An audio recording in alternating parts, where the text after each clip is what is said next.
Hello बच्चों, second edition international secondary science book 7 का chapter number 10 का 10.3 स्टार्ट करते हैं। टॉपिक है एयर रेजिस्टेंस। हवा की मज़ाहमत। हवा की मज़ाहमत क्या है?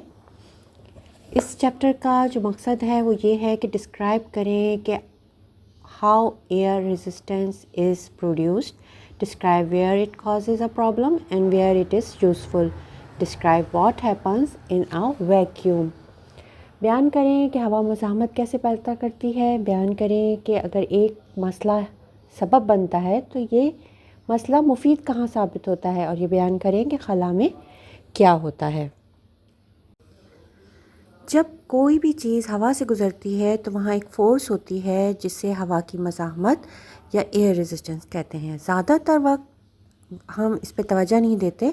हवा तेज़ चल रही है तो आप उसका असर देखेंगे। मिसाल के तौर पर अगर आप हवा में चल रहे हैं या अगर आप तेज़ी से साइकिल चला रहे हैं या गाड़ी की खिड़की से बाहर झांक रहे हैं, हवा में हरकत करने वाली कोई चीज़ हवा में मौजूद ज़रात से टकराती है और हवा को मौसर तरीके से रास्ते से हटा रही होती है।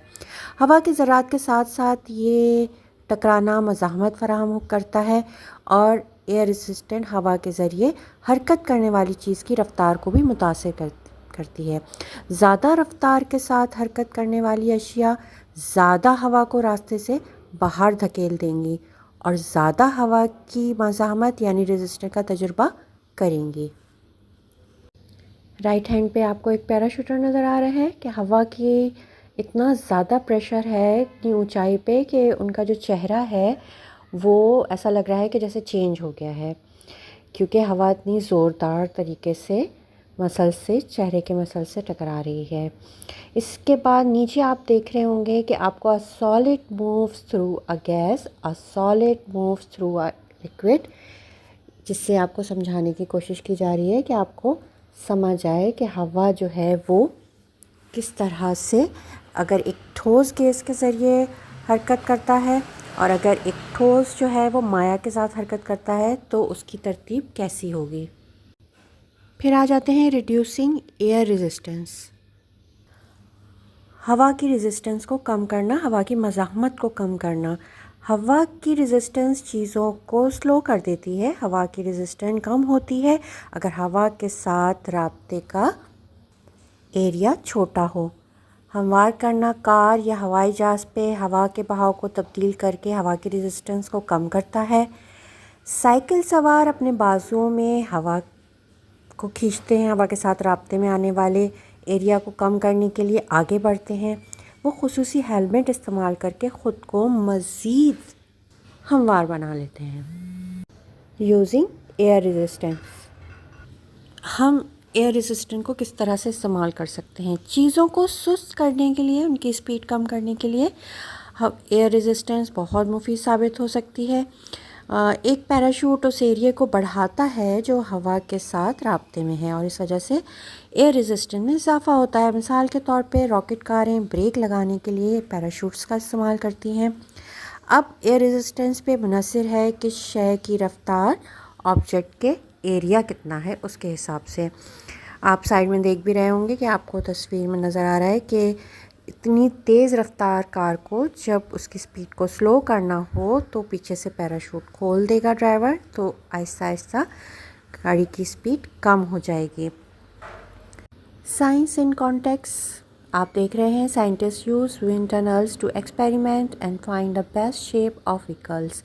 Streamline cars use less fuels. और इसके नीचे लिखा हुआ है कि smoke shows the path of air in a wind tunnel. साइंसदानों ने तजुर्बा करने और गाड़ियों के लिए बेहतरीन शक्ल तलाश करने के लिए विंड टनल्स का इस्तेमाल किया। हमवार कारें कम ईंधन इस्तेमाल करती हैं। धुआं हवा की सुरंग में हवा का रास्ता दिखाता है। पेज पे जो साइंस इन कॉन्टेक्स्ट है, aircraft have flaps that are spread to slow down the aircraft when it lands. हवाई जहाज़ में फ्लैप्स होते हैं जो हवाई जहाज़ के उतरने पर उसे सुस्त करने के लिए फैल जाते हैं, यानी कि इतने तेज़ रफ्तार हवाई जहाज़ को जब लैंड करना होता है तो उसके परों में इस तरह के फ्लैप्स होते हैं। जब वो खोल दिए जाते हैं तो वो आहिस्ता आहिस्ता हवाई जहाज़ की स्पीड को कम कर देते हैं। हवाई जहाज़ के जो डिज़ाइनर्स होते हैं वो डिज़ाइन बनाते वक्त एहतियात से सोचते हैं कि परवाज़ करते हुए हवा रेजिस्टेंस को कैसे कम किया जाए और उसे लैंडिंग पर कैसे इस्तेमाल किया जाए। फिगर के नीचे लिखा हुआ है without a parachute the parachutist will reach a high steady speed.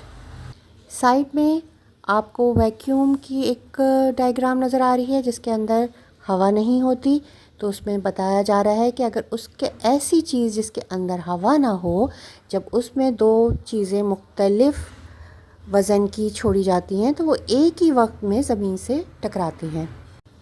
फिर आ जाते हैं do heavier things fall faster.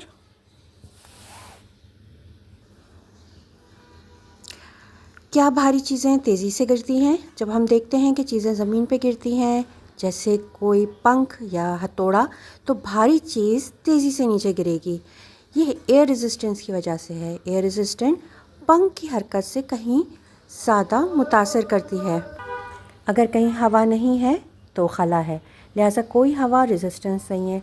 अगर एयर रेजिस्टेंस ना हो तो तमाम अशिया एक ही स्पीड से नीचे गिरेंगी। 1971 में एक खलाबाज ने चांद पर एक पंख और हथौड़ा लिया, क्योंकि वहाँ हवा नहीं है, उन्हें एक साथ नीचे छोड़ा। पंख और हथौड़ा एक ही वक्त में ज़मीन से टकराया। की पॉइंट्स देखिए। एयर रेजिस्टेंस डिपेंड करता है स्पीड ऑफ द ऑब्जेक्ट पर और its area in contact with the air. हमवार अशिया की शक्ल हवा या पानी को कम करता है, यानी उसकी मज़ामत को कम करता है। Parachutes increase air resistance so can slow down moving objects. If there is no air, जैसे कि in vacuum, then there is no air resistance. In a vacuum all objects fall towards the earth at the same rate. Questions हैं फिर दो जो आपको solve करने होंगे। इसके साथ ही 10.3 मुकम्मल होता है।